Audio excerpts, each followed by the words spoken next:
che mồm đi, không cần mồm. Ông đề nghị mức chi 25 tỷ đô la Mỹ cho ngân sách quốc phòng năm 2013, tức là thấp hơn 6 tỷ đô la Mỹ so với tài khoá hiện nay, kết thúc vào ngày 30 tháng 9 tới. Đâu, để trước mày chứ. Không, để cao hẳn lên, nhìn đến mồm bố chứ. Kể từ khi xảy ra các vụ tấn công khủng bố ngày 11 tháng 9 năm 2021. Không che mồm. Ngoài ra, Lầu Năm Góc cũng đề nghị cấp thêm 8 tỷ đô la Mỹ ngân sách dành cho các hoạt động quân sự ở nước ngoài, chủ yếu tại Afghanistan. Kế hoạch này cũng thể hiện những nỗ lực tấn công khu vực châu Á, Thái Bình Dương và Trung Đông. Theo kế hoạch trên, quân đội Mỹ từ nay tới trước tháng 9 năm 2017 sẽ cắt giảm mạnh lên, bây giờ làm cái mồm lên làm gì đi. quân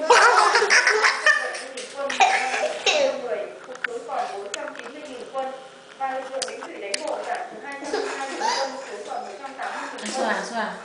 Xác định châu Á là ưu tiên hàng đầu, ông sẽ duy trì tất cả các máy bay ném bom và 11 tàu sân bay, đồng thời tiến tới trang bị máy bay ném bom thế hệ Việt Nam. Cười to rồi, anh đang gì? Trong mồm. Thôi, này.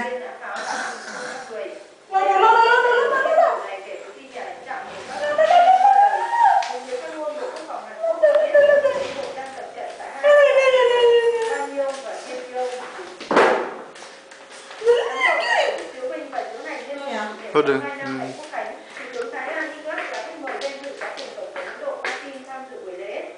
Nhân viên an ninh thuộc các các binh sĩ và vũ trang, nhiều vĩ đại công sự cùng ban nhạc đã xuất hiện trên đường phố của thủ đô New Delhi.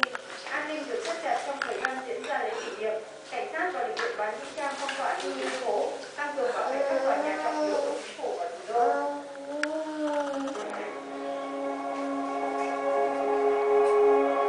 Anh nghe thích cho mẹ. Há mồm xem nào.